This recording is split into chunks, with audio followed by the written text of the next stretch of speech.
सत्ता की शुरुआत आइए करते हैं सत्ता विरोधी उस संघर्ष से जो हर दिन युद्ध का रूप लेता जा रहा है। अब तक तो इसका नाम गृह युद्ध है, विरोध प्रदर्शन है, लेकिन जो इसमें नए ट्विस्ट आ रहे हैं, जो नई बयानबाजी हो रही है, उसके बाद ऐसा लग रहा है कि वर्ष 2026 का पहला युद्ध शुरू होने वाला है। तस्वीरों से आप समझ गए होंगे, बात ईरान की हो रही है। मतलब ये कि नए युद्ध की युद्ध भूमि ईरान होने वाली है, जहां अब तक प्रदर्शन वाले पटाखे दिख रहे हैं, बहुत जल्द वॉर वाले शोले भी भड़क सकते हैं, क्योंकि अमेरिका के राष्ट्रपति डोनाल्ड ट्रंप ने ईरान को क्लियर मैसेज दे दिया है, लॉक्ड, लोडेड और रेडी टू गो। ये ट्रंप के सोशल मीडिया पोस्ट से निकले 3 नुकीले शब्द हैं, जो आज ईरान के सर्वोच्च नेता खामेनेई की चिंता को बढ़ा रहे हैं। उनको ये सोचने पर मजबूर कर रहे हैं कि क्या किसी भी वक्त ईरान पर अमेरिका बम बरसा सकता है, किसी भी वक्त अमेरिका ईरान पर मिसाइल दाग सकता है, किसी भी वक्त क्या अमेरिका ईरान में तबाही ला सकता है। अमेरिका के राष्ट्रपति डोनाल्ड ट्रंप ने ऐसे वक्त में जुबानी गोले दागे हैं जब ईरान की धरती पर विरोध प्रदर्शन वाले बम फट रहे हैं। ये तस्वीर ईरान के शहरों से आई है, जहां नई क्रांति शुरू हो चुकी है, जहां सत्ता परिवर्तन की मांग हो रही है। लाखों की संख्या में लोग सड़कों पर उतर चुके हैं। ईरान की पुलिस के लिए इन प्रदर्शनकारियों पर कंट्रोल करना किसी चुनौती से कम नहीं है। यही वजह है कि ईरान की पुलिस अत्याचार पर उतर चुकी है। कैसे प्रदर्शनकारियों को पीटा जा रहा है, आप देखिए। ऐसा लग रहा है कि ईरान में सत्ता के विरोध में आवाज उठाने की सजा दी जा रही है।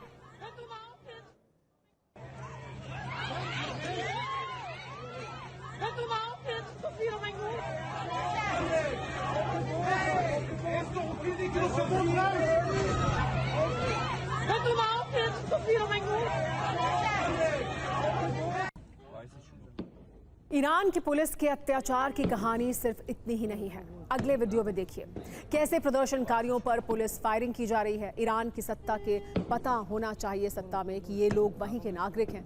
इन्हीं लोगों के दम पर ईरान की सत्ता चल रही है।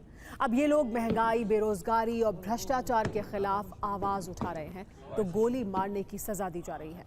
ईरान में पिछले 6 दिन से प्रदर्शन जारी है। ये प्रदर्शन अब ईरान के पवित्र शहर तक फैल गया है। कोम शिया धर्म गुरुओं का एक प्रमुख गढ़ है, जहां तक विरोध प्रदर्शन की आग पहुंच चुकी है। ईरान में हो रहे प्रदर्शन में अब तक 7 लोगों की मौत हो चुकी है। ईरान में सत्ता विरोधी प्रदर्शन पर अमेरिका की भी नजर है। पिछले वर्ष ईरान के परमाणु ठिकानों पर बम बरसा चुका अमेरिका अब एक बार फिर एक्शन मोड में है। जैसा कि हमने आपको बताया, ट्रंप ने खामेनेई को लॉक्ड, लोडेड और रेडी टू गो वाला संदेश दे दिया है। ट्रंप ने स्पष्ट शब्दों में कहा है कि ईरान में शांतिपूर्ण प्रदर्शनकारियों की हत्या हुई तो अमेरिका कार्रवाई करेगा। यह भी कहा है कि अगर शांतिपूर्वक प्रदर्शन कर रहे लोगों को ईरान में खरोंच भी आई तो भीषण रक्तपात होगा। अमेरिका की यह धमकी ईरान के लिए किसी सदमे से कम नहीं है, क्योंकि पहले भी अमेरिका ईरान के ठिकानों को तबाह कर चुका है। ट्रंप ने संकेत दिए हैं कि ईरान में अगर शांतिपूर्ण प्रदर्शनकारियों पर गोलियां चली तो अमेरिका बिल्कुल बर्दाश्त नहीं करेगा। शांतिपूर्ण प्रदर्शनकारियों पर जुल्म हुआ तो अमेरिका ईरान पर हमला कर देगा। ट्रंप के ये संकेत और संदेश ट्रेंड हो रहे हैं। इसी आधार पर यह कहा जा रहा है कि क्या 2026 में बहुत जल्द नया युद्ध शुरू होने वाला है। सवाल यही है कि ईरान में अगले कुछ घंटों में क्या होने वाला है। क्या अमेरिका ईरान पर हमला करेगा? क्या ईरान की सत्ता प्रदर्शनकारियों के आगे झुक जाएगी? क्या ईरान में सत्ता परिवर्तन होगा? क्या ईरान में खामेनेई ब्रिगेड आखिरी सांसें गिन रही है? ऐसे कई सवाल हैं जो ट्रेंड कर रहे हैं। हालांकि ईरान ने अमेरिका को उसी भाषा में जवाब दिया है। ईरान के राष्ट्रपति के शब्दों में डर छिपा है। उन्होंने कहा है कि अमेरिका ईरान को घुटनों पर लाना चाहता है। ईरान, अमेरिका, इजराइल, यूरोप के साथ पूर्ण युद्ध में है। अब ईरान पहले से ज्यादा मजबूत है। विदेशी ताकतें ईरान में फूट डाल रही हैं। ये युद्ध को 1980 और 88 के ईरान इराक युद्ध से भी ज्यादा जटिल है। ट्रंप की इस धमकी का जवाब खामेनेई की तरफ से भी अलग अंदाज में आया है। खामेनेई के वरिष्ठ सलाहकार अली लारिजानी ने सोशल मीडिया पर यह लिखा है कि ट्रंप के बयानों से यह साफ है कि पर्दे के पीछे चल क्या रहा है।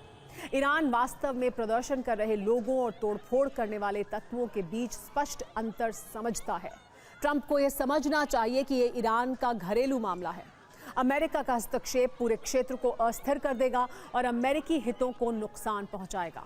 आप देखिए कैसे ईरान और अमेरिका के बीच टारगेट लॉक हो चुका है, हथियार लोडेड हैं और war ready to go mode में है।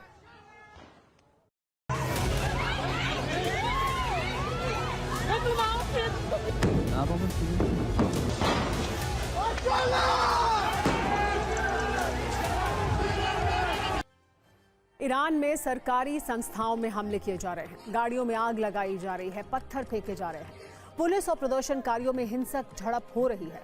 लेकिन ईरान की इस्लामिक सत्ता को संदेश देने वाली सबसे बड़ी तस्वीर हिजाब और बुर्के वाली सामने आई है। देखिए कैसे ईरान में महिलाएं बुर्का फेंक रही हैं, इस्लामिक सत्ता के खिलाफ नाराजगी जता रही हैं। यही वजह है कि ईरान में इस प्रदर्शन को क्रांति के रूप में देखा जा रहा है। प्रदर्शनकारियों की मांग है कि अयातुल्ला अली खामेनेई को सत्ता से हटाया जाए, कट्टरपंथी मौलानाओं का शासन बर्दाश्त नहीं किया जाएगा। क्राउन प्रिंस रिजा पहलवी को सत्ता में लाने की मांग की जा रही है। सत्ता में धर्मनिरपेक्ष और लोकतांत्रिक विकल्प रखने की भी मांग की जा रही है। सवाल ये भी है कि ईरान में हो रहे प्रदर्शन में अमेरिका का हित क्या है? अमेरिका ईरान में हो रहे इस प्रदर्शन से क्यों बेचैन है? कहानी ये है कि अमेरिका ईरान के परमाणु कार्यक्रम से परेशान है। इसी वजह से इजराइल ईरान युद्ध में भी अमेरिका ने अटैक किया था। जून 2025 में हुए 12 दिन के युद्ध में इजराइल और अमेरिका ने ईरान की प्रमुख परमाणु सुविधाओं जैसे फोर्डो, नतांज और इस्फहान पर हमले किए थे। अमेरिका की खुफिया रिपोर्ट के अनुसार ईरान एक बार फिर से परमाणु कार्यक्रम के विस्तार में तेजी से जुटा हुआ है।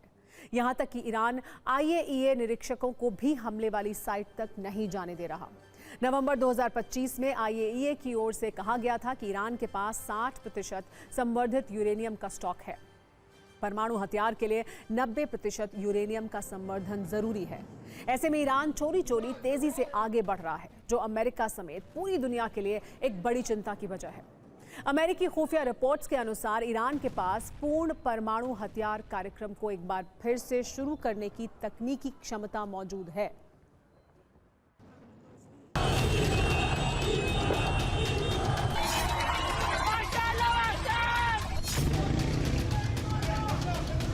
पूरे मिडिल ईस्ट में अगर कोई सत्ता है जो अमेरिका को चुनौती देती है, सिर्फ चुनौती नहीं देती बल्कि आर्थिक मामलों में भी, तेल के मामले में भी उसका बहुत बड़ा कॉम्पिटिटर है, तो उसमें अमेरिका के हित और ख़ास तौर से रिपब्लिकन पार्टी के हित समाये होते हैं। इसी वजह से वो आक्रामक ज़्यादा है।